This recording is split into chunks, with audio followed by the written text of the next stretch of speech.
Okay, yeah, I guess let's get started.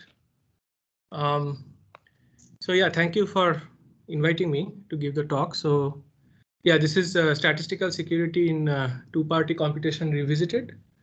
And this is joint work with Sai and Pratik, who is on the call. And this is actually work that we started doing when Pratik was an intern at Visa Research last summer with me and Sai. And I guess none of us are at Visa anymore, but we managed to finish the work and publish it, which was good. So, okay, I'll get started now. So I thought since this is, well, it was told that this is the first edition of the crypto seminar series. So I thought I'll start at the beginning of crypto, maybe a lot of time back. So actually for a very long period of time, crypto was mainly used for protecting or allowing the communication of sensitive data over potentially insecure channels, right? And which was one of the reasons why crypto was actually referred to as the art of secure communication, in the sense that it was used to protect data at rest and in transit. But of course, with modern applications, particularly those that require computing on sensitive data, we need greater capabilities than offered by just say traditional encryption and decryption. In particular, it may be the case that we have two parties that have their own inputs, right? And what they basically want to do is evaluate a joint function of their inputs, right? And what we want to ensure is that at the end of this process, what the parties learn is just the output of the function, but they don't learn anything more about their inputs, let's say, right? And this sort of leads into the broad topic of today's presentation, which is computing on sensitive data, right? And more concretely, secure two-party computation, right? Secure two-party computation, I think for this audience, probably this is a lot of introductory material, but anyway, I request you to maybe bear with me for a bit. So basically, secure two-party computation is, we have, let's say, a protocol that allows two parties to securely compute a joint function of their inputs. And the guarantees that we want, kind of informally speaking, are that A, the parties actually get to learn the correct output of the function on their inputs. And from a security point of view, we would like that the protocol leaks no information about the inputs, about each other's input beyond what is already revealed by the output of the function, right? And of course, this has been studied. In fact, two-party computation and more generally speaking, multi-party computation has been studied for a very long period of time. And the way we typically sort of formalize the security guarantees that we expect of such protocols is that we consider two executions of the protocol, one in the real world, where we actually have the protocol for computing the function f, and then we have what we call as an ideal world, where we assume the existence of an ideal functionality or a trusted third party, and the parties can just via secure channels send their inputs to this trusted third party, and the trusted third party just computes the function on the party's inputs and gets back to them with the output. Okay, and so this is typically formalized by a statement like this, where we basically assume that, let's say, one of the two parties is adversarial in the real world as well as in the ideal world. Then we basically say that for any such adversary, there exists what we call as a simulator, right? Which is typically, a probabilistic polynomial time algorithm. Of course, in certain cases it might not be polynomial time, but there exists a simulator, right, that basically can at a high level simulate the view of the adversary while interacting with the ideal functionality, right? And this is more or less the definition that we'll consider for this talk. And just to set some more background, we'll basically, for two-party computation protocols, we'll actually use a terminology that may not be always used for two-party protocols, maybe for certain two-party protocols, but not in general. but we'll designate one of the parties as a sender and the other party as a receiver, right? And the way we sort of define this is as follows, that if at the end of the protocol, right, only one of the parties gets the output, then we designate that particular party as the receiver and the other party as the sender. On the other hand, if both parties get the output, then it must be the case that one of the parties gets the output earlier. And in this case, we designate that particular party as the receiver and the party which gets the output later as the sender. Okay, any questions?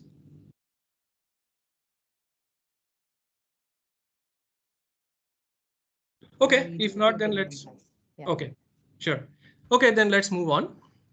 So in this talk, I'll be focusing on secure two-party computation in the plain model, which means that there'll be no setup assumptions that we will consider. And throughout this talk, I'll be using this terminology round quite a lot. So since it seems to have different connotations sometimes in different settings, we'll just assume that a round is a single message from one party to another, and we are not allowing simultaneous messaging between the parties within a round. Okay? So essentially, a round is equivalent to a message in this case. Okay, so before I move on, maybe it makes sense to talk a little bit about some instances of two-party computation that we frequently use in cryptography, right? And I think one of the most commonly used instances or special cases of two-party computation is Oblivious transfer, where we have this particular or this special functionality, right, where basically the sender has, let's say, two inputs, x0 and x1. And the receiver's input is a choice bit B, which is either 0 or 1.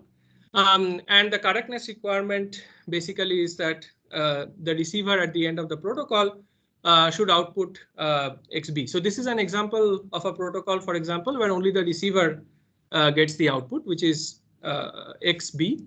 And the security requirement is that the protocol leaks no information about the receiver's choice bit B to the sender, and about the sender's other input, the non-choice bit input to the receiver.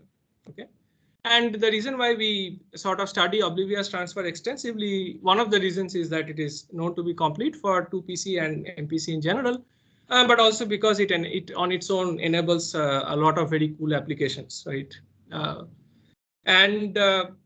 Yeah, so this is what the ideal functionality for Oblivious transfer looks like. You have the sender sending its inputs, you have the receiver sending its choice bit, and then at the end of it, the receiver gets gets one of the two inputs corresponding to its choice bit.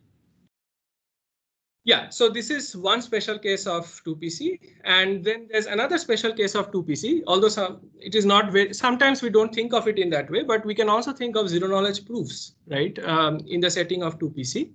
Where basically the parties are the prover and the verifier, and basically we have, let's say, a protocol, a zero knowledge proof protocol that allows us to decide a language L, and the prover would typically hold a member of the language along with a witness that allows it to prove the membership of that instance, and the verifier would typically just have the instance.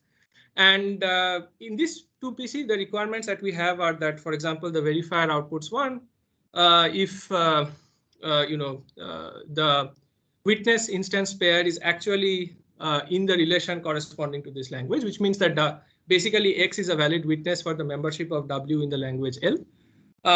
We have two security requirements. From the point of view of the verifier, we want that a cheating prover should not be able to prove membership of a non-member instance in the language. And from the point of view of the prover, we require that the protocol leaks no information about the witness, right, to the verifier. This is, of course, very informally speaking. We have concrete formal definitions for these guarantees, but I just wanted to give a high-level overview here. And yeah, we can also think of this ideal functionality in this case, in a similar way, basically. Right. So having seen some examples of 2PC and, I think we are by now convinced that it's a very interesting class of or subclass of MPC to look at. In this talk, what we will focus on is constructing what we call as round optimal 2PC protocols in the plane model. That means we would ideally like to construct such protocols in as few rounds of communication as possible, with the special condition that one of the two parties involved is computationally unbounded. Okay. I'll talk a little bit later about why this is an interesting setting. But for now, I would just like to lay out the setting. We would like to achieve security against malicious corruption of parties. And we would like to basically have protocols that have polytime black box simulation. So we won't allow things like super polynomial time simulation, for example. We are only interested in polytime black box simulation. We would like to achieve this while relying on relatively simple, underlying primitives, right? And when I say simple, I mean primitives that can be sort of instantiated from a wide variety of concrete hardness assumptions, including plausibly quantum safe assumptions, right? So that's one of the motivations for trying to realize such protocols from simple underlying. What is the round complexity for such class? Yeah, I'll talk about that. Yeah, so yeah, and maybe a little bit of motivation for why we care about round complexity. Well, first of all, of course, it's an interesting feasibility question.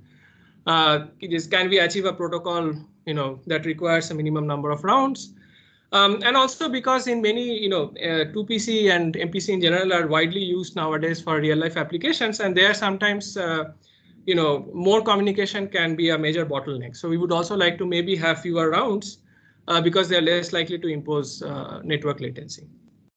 Right, now let's jump into what Arpita asked, which was what is the round complexity of 2PC, right? So we have some lower bounds. So the lower bounds that we have are as follows. We know that, so I talked at the beginning about two classes of such protocols, right? One in which one party gets the output and the other in which both parties get the output.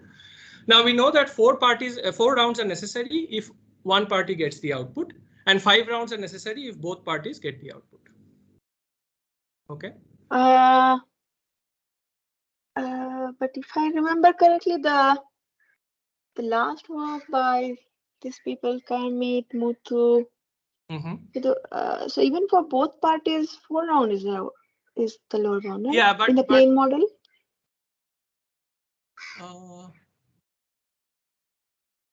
For both parties, you mean? Yeah. So these are not lower bound. If I mean the 5 round result that you were mentioning, K was 0.4. That I think that was just a positive result, but I may be forgetting. I'm really not like on top of this. But I can. But I thought 4 is the lower bound. Yeah, Pratik. Wait, so here only one party communicates in one round. So True. I mean, if you have like parallel communication, then 4 round is enough. Like you have 4 round MPC, but here only one party communicates in one round. Like, but in case of 2 parties, I think that's a natural model, right? I mean, both parties do not communicate together. I mean, it's always one after another. So do you? I mean, do you know which paper I'm talking about? No, Karmit, Muthu, then I guess Sai Alavi. The was yeah. So it had non-malleable commitment to the building. It's very complicated protocol. I think Eurocrypt 2018.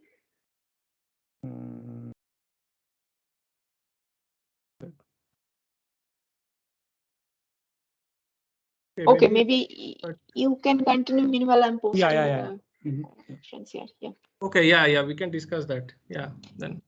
Yeah, actually, that was quite complicated, and after that, people were trying just from OT also, and that was yet another very complicated, like 900-page paper from this Vipul Goyal and Rai Chaudhary.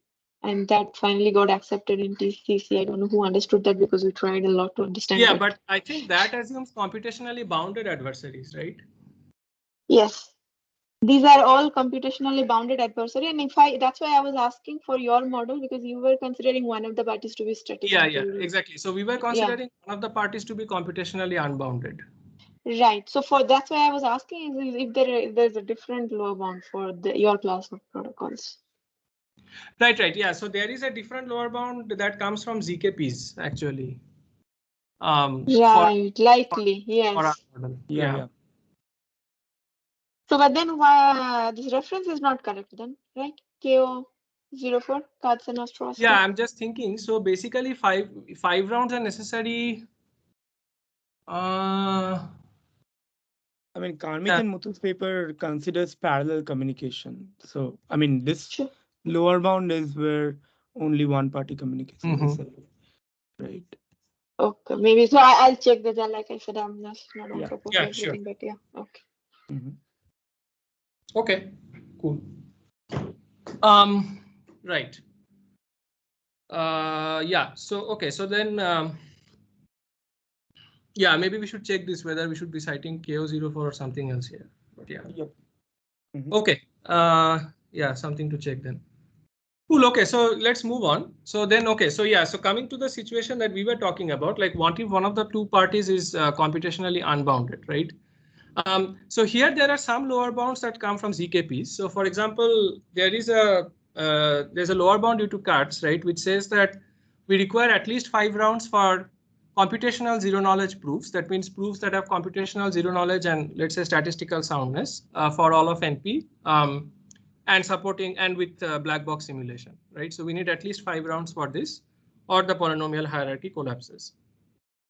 And we also have some matching upper bounds here, right? So we do have statistic. Okay, so we have computational ZK proofs for NP in 5 rounds with black box simulation.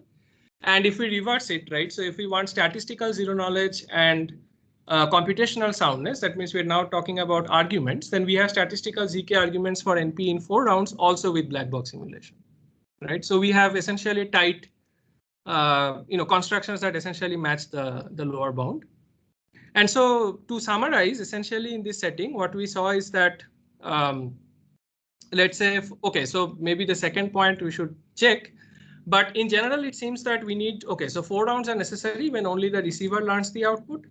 And 5 rounds are necessary when the receiver is computationally bounded and the sender is computationally unbounded, right? As long as we want black box simulation, which comes from the ZKP lower bound. But in terms of positive results in this setting, there was actually not much progress for a very long period of time. In fact, the best that we can hope for, right, in terms of, for 2PC, in terms of semi-honest or malicious corruption, is really security when only one of the receiver or the sender is computationally bounded. It has in fact been a long-standing open question to achieve security against both unbounded receiver and sender. And one of the reasons for that is, well, one of the natural approaches of designing these kinds of protocols is to use garbled circuits, but then garbled circuits are only secure against unbounded evaluators for circuits in NC1. So for circuits in NC1, we can have security against both unbounded receiver and sender. But even for NC1 circuits, do you know how to get both unbounded? Yeah, so I think in the semi-honest setting, it has actually been a long-standing open question to get it. I think even for NC1, even in the OT hybrid model. OT hybrid model. Okay, that's what you should tell me. There is a classic impossibility that you can't do, right? Right. Yeah. You need oblivious transfer. Oblivious transfer is necessary. So you were talking about OT hybrid model. No, but if you only restrict it to NC1, right? Yes. So if you restrict it to NC1, then I mean, I'm not sure if it's known actually. It's not known, right? How to do it. It is known. There are lots of results. Yeah. I mean, in the OT hybrid model, you can do it, right? Using information.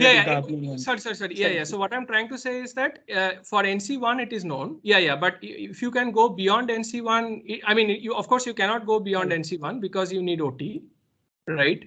And but no, I think the reason is garbled circuits. The bottleneck is garbled circuit. Garbled circuits. But then you can there are plenty of protocols which are, in my talk, actually, I slightly touched upon this. So again, there are divisions between this both output and one party getting output. So for all functions where only one party gets the output, you actually can get perfect protocols in the OT hybrid model. And when both the parties get the output, then only statistical solutions are done. So IPS is in that category. IPS, the famous IPS compiler paper. Right. And is this like constant round and for like all circuits or just NC1? Which one? In IPS? No, your protocol, like the one that you said. Perfect. Oh, no. So no, I didn't mention about any of my results. These are all existing results I'm saying. Yeah. And the question that we raised in our paper, whether the perfect protocol is possible or not. And No, but it's like a question. Constant round or like linear round complexity? IPS is linear, right? Yeah. The GMW style. Yeah, it's So, linear, yeah. Order of D. Yeah. I mean, here we are, okay. Yeah. So I guess here we are basically, I think, what we are talking about is what can you get, I guess, round optimally. Round up. Yeah.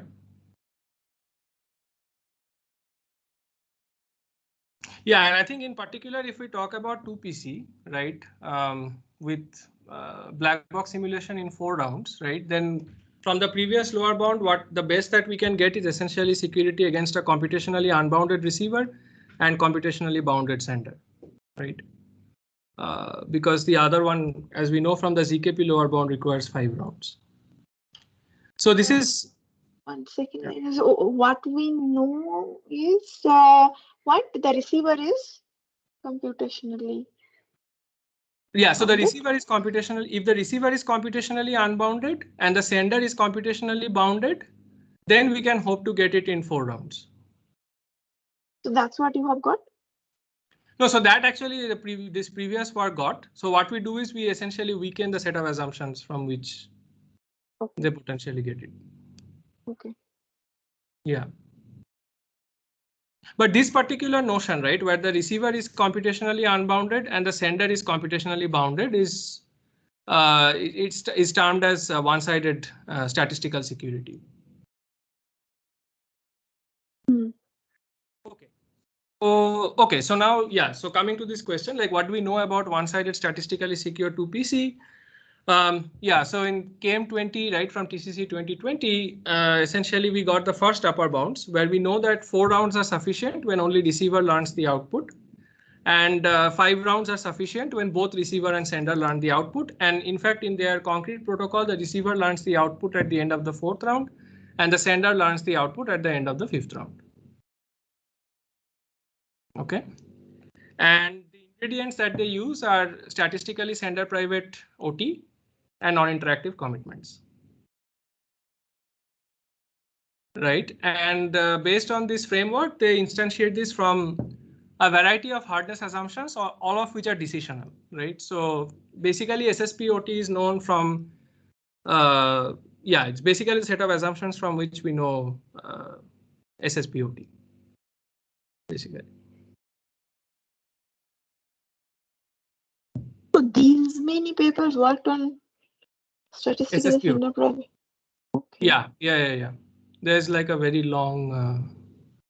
So the first construction was Naur-Pincus. Halevi Kalai got it from this special I class. think most of the OTs were, many OTs had that nice property. One of the parties' view could be statistically simulated. Yeah. So, one thing is that these papers that I've cited here get it in 2 rounds in the plain model. What about that Binod's paper, PVW? That is not there in this one. PVW is the CRS. It uses CRS, yeah. So all the things I'm talking about here, plain model, 2 rounds, yeah.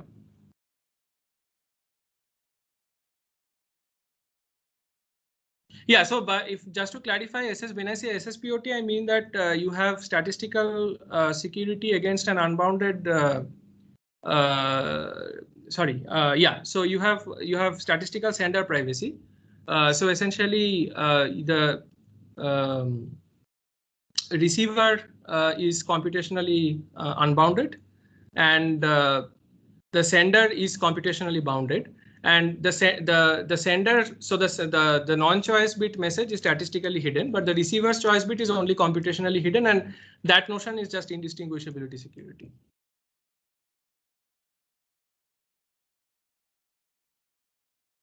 Yeah. Okay, so that brings me to basically our work. So I guess what the questions that we wanted to ask, well, we started off with the motivation for asking are whether the ingredients used in this paper are like sort of minimal, right? Or what are the minimal assumptions for getting one-sided statistically secure 2PC? And that naturally led to the next question, which was, can we weaken these ingredients further? And a related question was, can we actually realize one-sided statistically secure 2PC from hardness assumptions that are computational in flavor, right? So all the hardness assumptions that we have seen from which KM20 gets one-sided statistically secure 2PC are decisional in nature.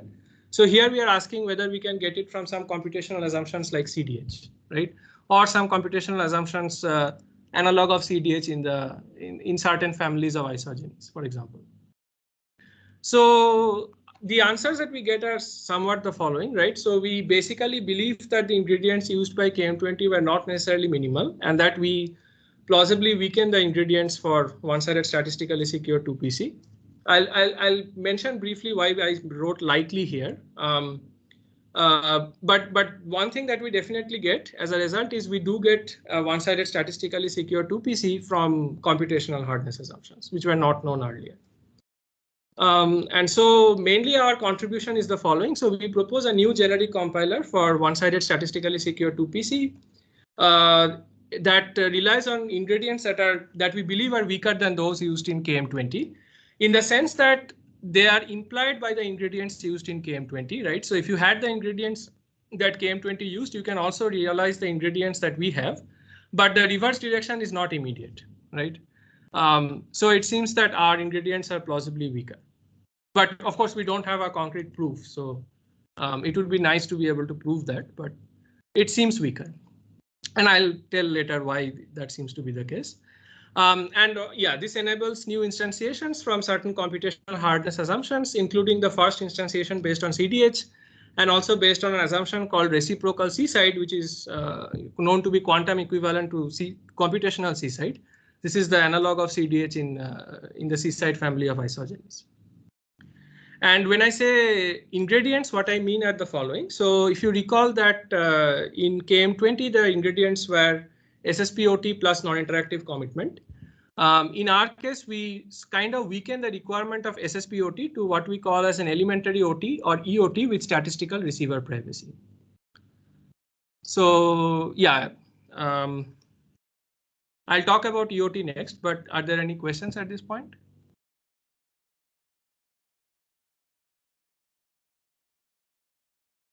Okay, if not, then I'll move on. So in the rest of the talk, I'll first briefly outline our compiler. Then I'll talk about this new primitive that we introduced called elementary OT with statistical receiver privacy.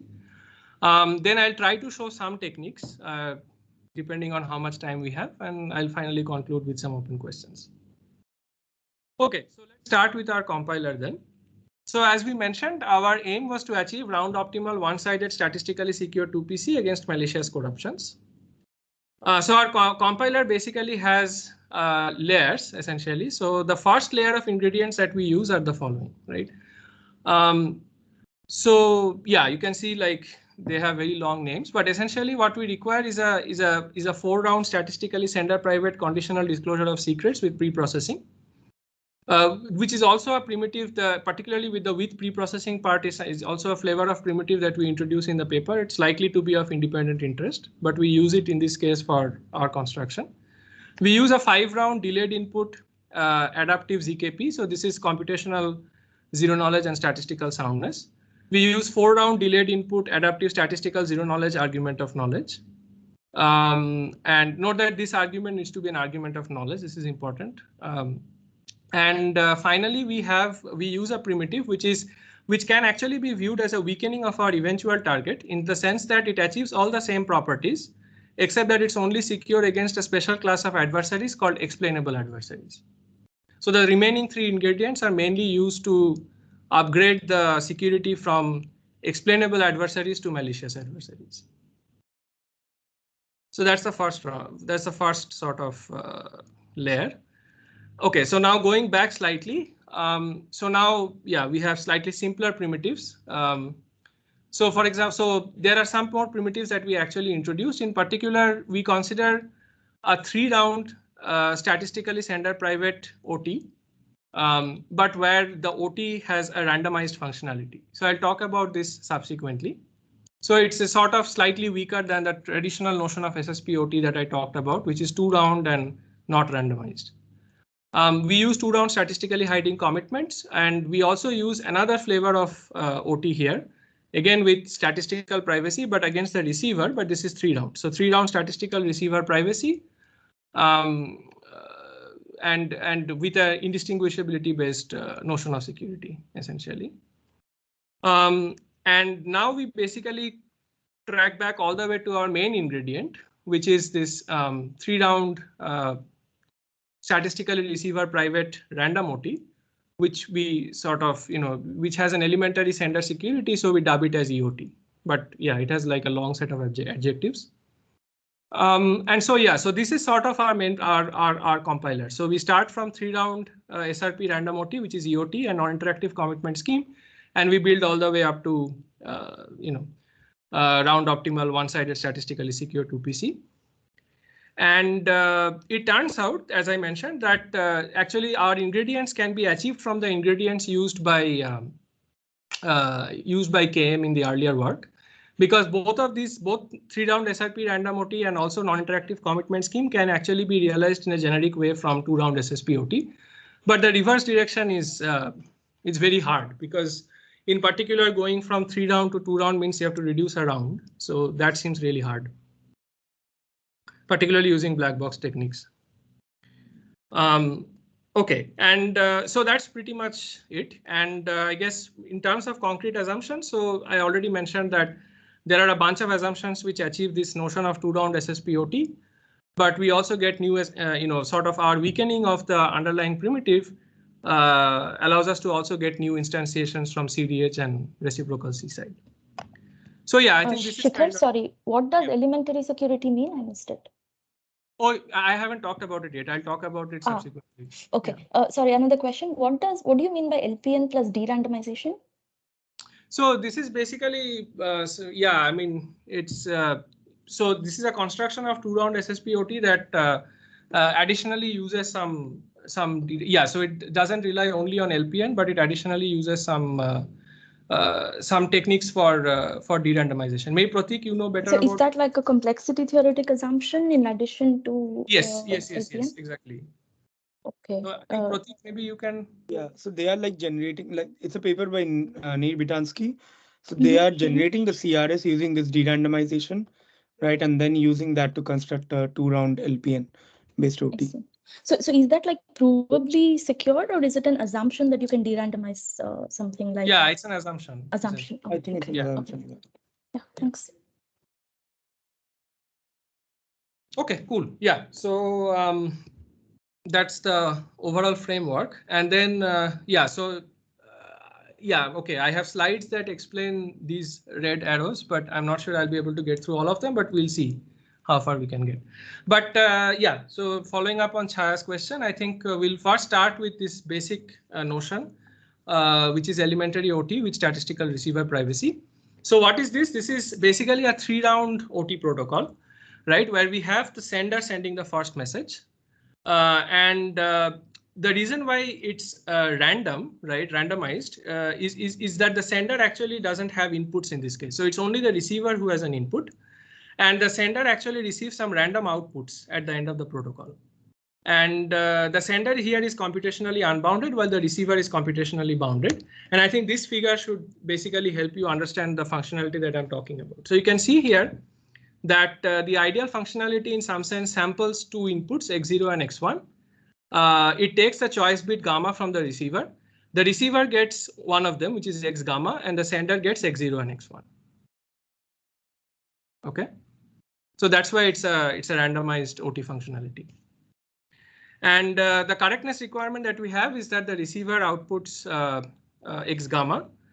Okay, so now we require statistical receiver privacy. Recall that the sender was unbounded, so we require that the choice bit of the receiver is statistically hidden from the sender. Okay, and now we come to the definition of elementary security for the sender in this case, which is that the receiver cannot compute both x0 and x1. And the reason why we call this elementary is because we are not saying that the receiver does not have any information about x1 minus gamma, right? Which is typically the notion of, the notion of security that we consider in OT protocols. Here we are simply saying that the receiver cannot predict all the bits of x0 and x1 with non-negligible probability.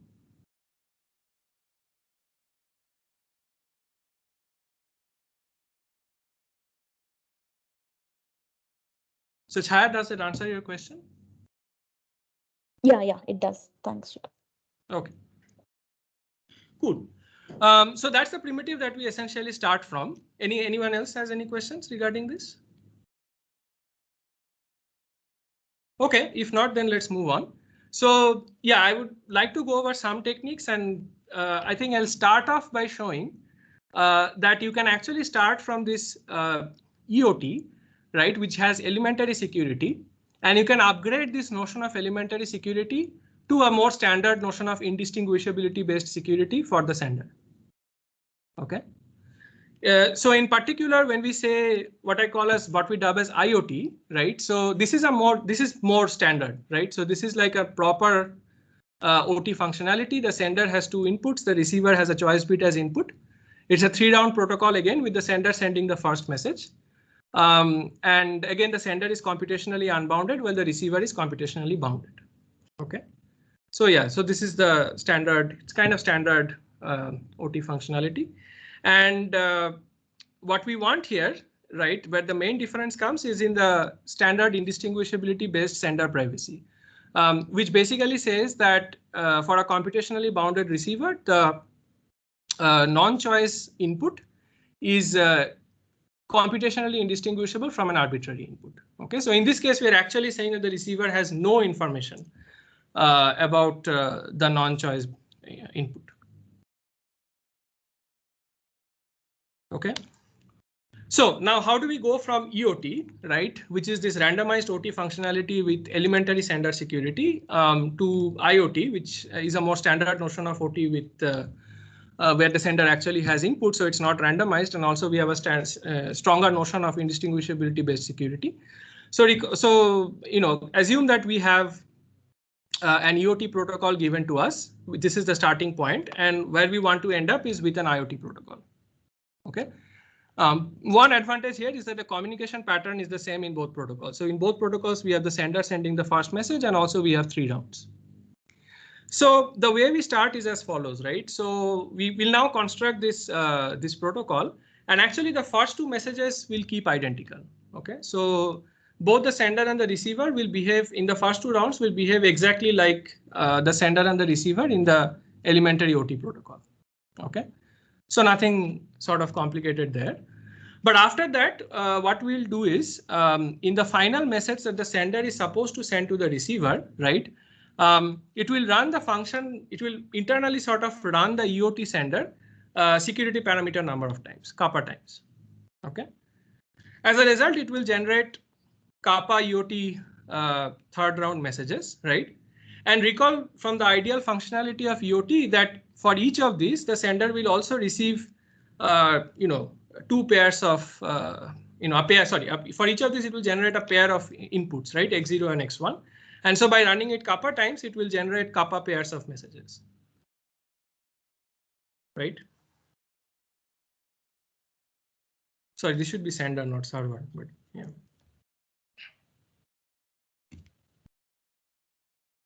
Okay. And now recall that, OK, so now basically we have almost reached the point where now we basically need to decide how the sender sends X0 and X1 across. And it's kind of simple. It just uses a Goldreich-Levin hash on the random inputs that it generates. And for the first set of inputs, it hashes them and uses it to mask its first input. And the second set of inputs, it hashes them and uses them to mask the second input.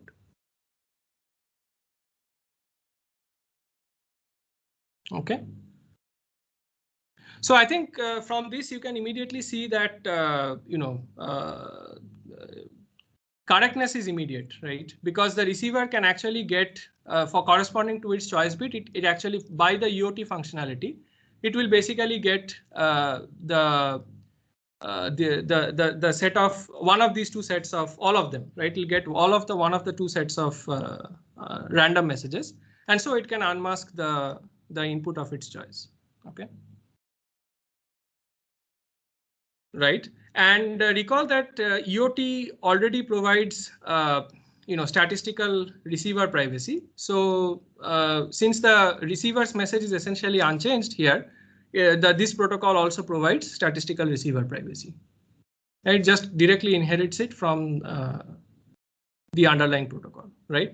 So the main crux of the argument is that we basically managed to upgrade sender's elementary security to sender's indistinguishability security. And for this, we actually rely on an argument that we adopt from a previous work by Dotling et al., which essentially relies on Goldreich-Levin hashing.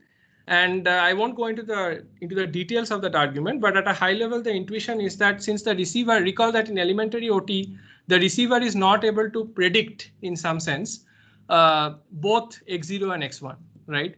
Which means that if I took the, if I consider just a single bit case, right, and I just took the Goldreich-Levin hardcore bit of x0 and the Goldreich-Levin hardcore bit of x1, then one of these two bits is essentially indistinguishable from random from the point of view of the receiver, right? And then we just sort of extend that argument to be able to mask multi-bit messages.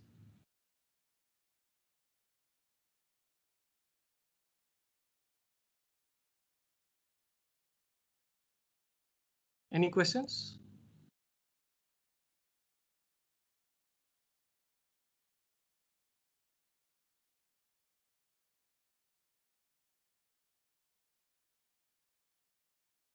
OK, if not, then let's move on. OK, so now I'll try to cover the second step. OK, so now we'll see a second transformation.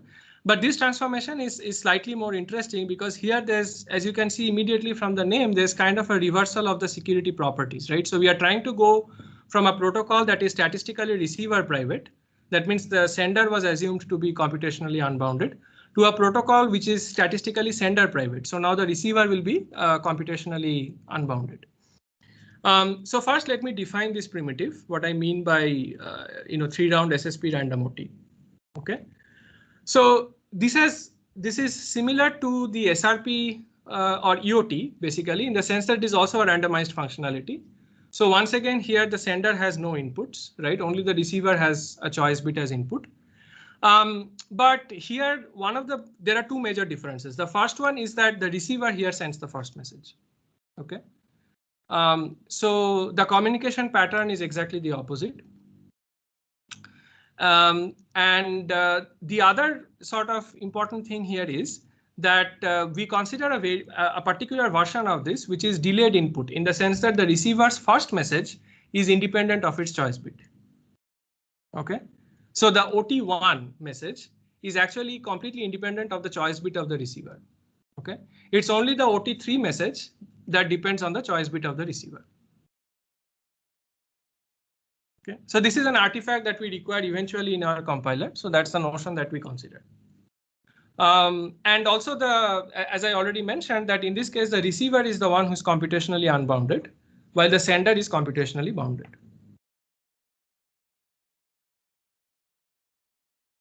Okay, any questions?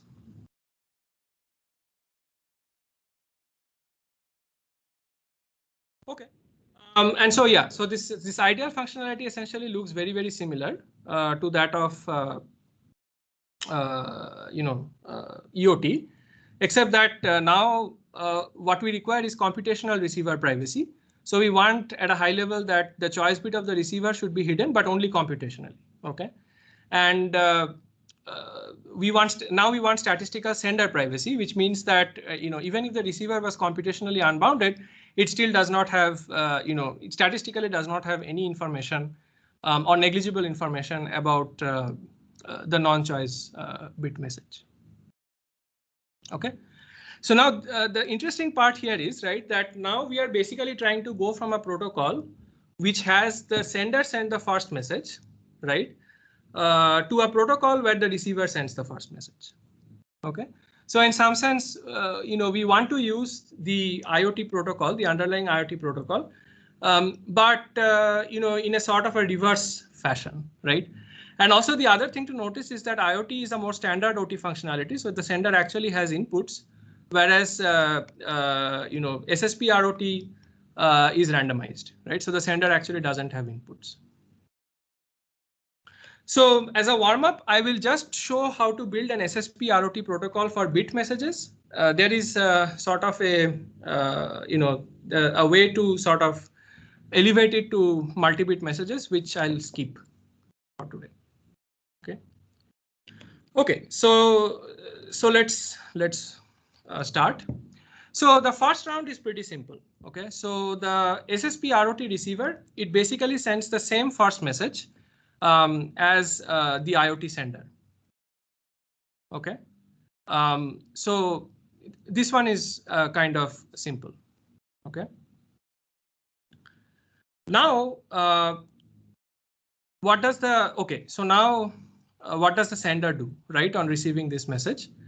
So the sender, it samples a uniformly random bit. Let's call it gamma prime, right? Now, what it does is it runs the IoT. Okay, this shouldn't be prover actually. Yeah, this should be receiver.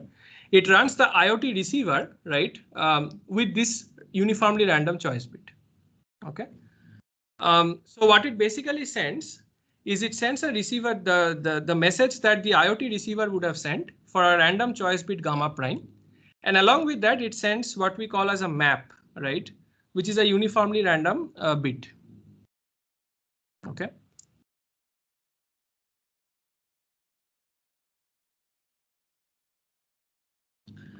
Okay, so right. So now what does the SSP ROT receiver do, right? So upon receiving this message, right, what does it do? So it basically samples. Okay, so now the receiver is going to sort of act as the sender for the underlying protocol, right? So it basically samples P0 and P1, right, such that P0 XOR P1 is equal to its choice bit gamma. Okay. And it basically runs the IoT sender now with the inputs P0 and P1. Okay. And recall that in IoT, right, the receiver actually gets this X gamma, right? So here it computes its own X gamma, right, as the XOR of the map with the P0. Okay.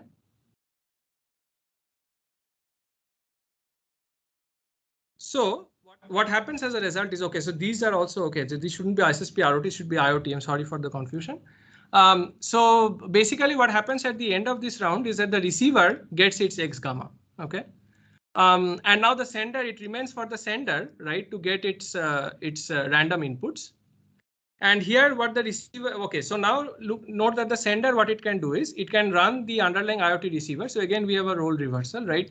So it runs the underlying IoT receiver to recover P gamma prime, right? So basically, if you look at the sequence here, so we have essentially the messages from the underlying IoT protocol, but in the reverse direction, right? So in some sense, the sender is acting as the IoT receiver, and the receiver is acting as the IoT sender, right? So now what happens as a result is that at the end of this protocol, at the end of the IoT protocol, the receiver would have got one of the two messages, right? So here the sender will get that same message, right? And since this was for choice bit gamma prime, so it will get P gamma prime, right?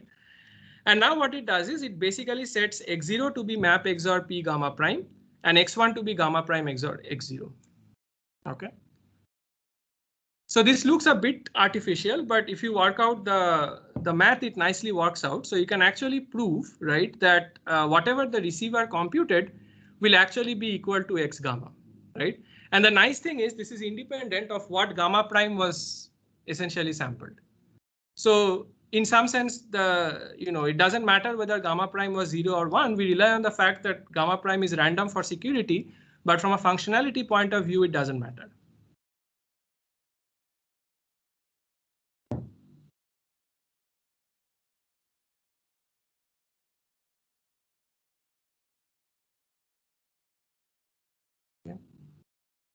I guess it's a bit late in the day for so much math, and I also apologize for some of the typos.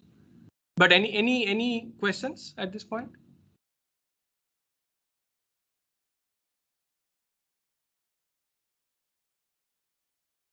I don't see any in the chat as well, so I think okay. No questions. Okay, cool. Yeah.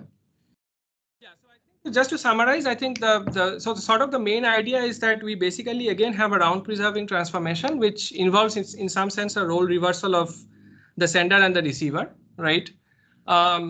And again, quite similar to the previous transformation here, the correctness and statistical sender privacy are essentially immediate again. But the receiver's computational security, it essentially is sort of a slightly more involved argument. But at a high level, what we rely on is the fact that the gamma prime is sort of so at a high level, what we want from the transformation is that the receiver's choice bit, right, in this case, should be computationally hidden, right? That is, we don't want the transcript to reveal gamma to the sender. And yeah, I mean, at a high level, we rely on the underlying guarantee of the sender, right? To argue that of the IoT protocol, to argue this security. Yeah. Okay, so yeah, so what I showed is just a warm up, right? Because it only gives you an SSP ROT protocol for single bit messages, and the full-fledged construction for n-bit messages, actually what it does is it runs in some sense n parallel instances of this warm up construction, and then it also uses some pairwise independent hashing for randomness extraction, essentially. So again, I'll refer to the paper for the details. And yeah, I think I have like 5 minutes.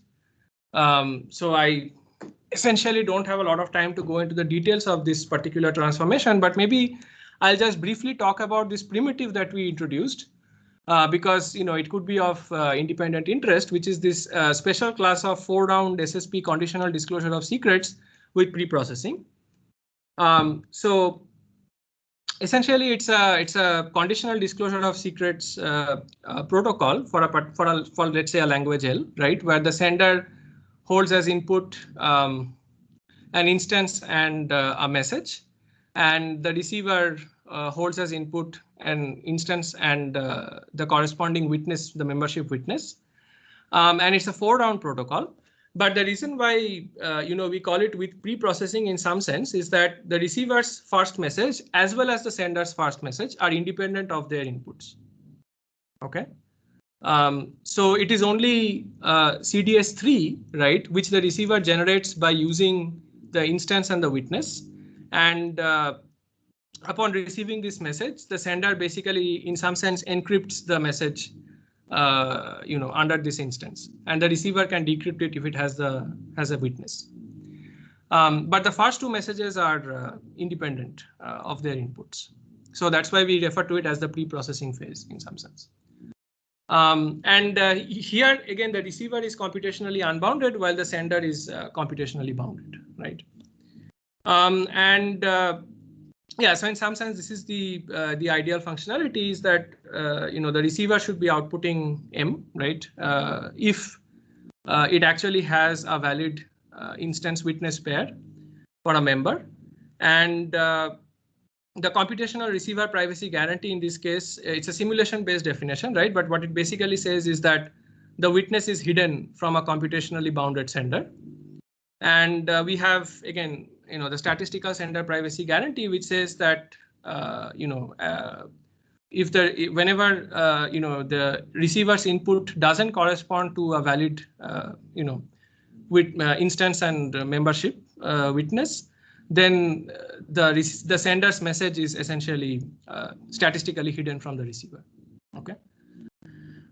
Yeah, and I had, when I was making these slides, I had anticipated that we would run out of time. So I only put this very brief summary of how we realize this. So the way we do this is basically at a high level, we adopt certain techniques from the previous work of KM20 to construct an NC1 circuit which checks the validity of the receiver's witness. And this NC1 circuit is important because at this point we can basically use information theoretic garbling together with the 3-round SSP ROT protocol that we discussed previously to essentially arrive at the overall construction. So yeah, I really don't have time to go into the details, but yeah, you can refer to the paper for more details, or we can also discuss about it offline. Right, so I think that essentially brings me to the end of the talk, but are there any questions at this point?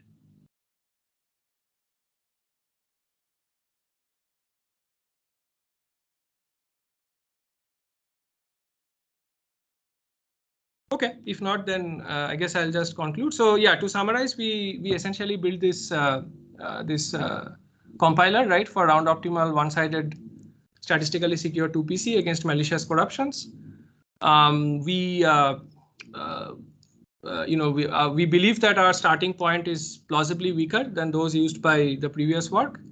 And one of the consequences of that is that we can actually now build such protocols from some new, we have new constructions from certain reasonably standard computational assumptions, including a plausibly quantum safe isogeny based assumption. And yeah, maybe I should mention that this particular isogeny based assumption is not affected by the recent attacks on SIDAs that you may have seen. So this we believe is still quantum safe. Yeah, I didn't have time to go into the concrete constructions, but you can also check them out. The construction from CDH is fairly, I would say, intuitive. The construction from reciprocal C side is slightly more involved, but still, But one of the important things to note is that we didn't know how to build SSP OT from these assumptions, but now by weakening it to elementary secure OT, we can actually get these new instantiations.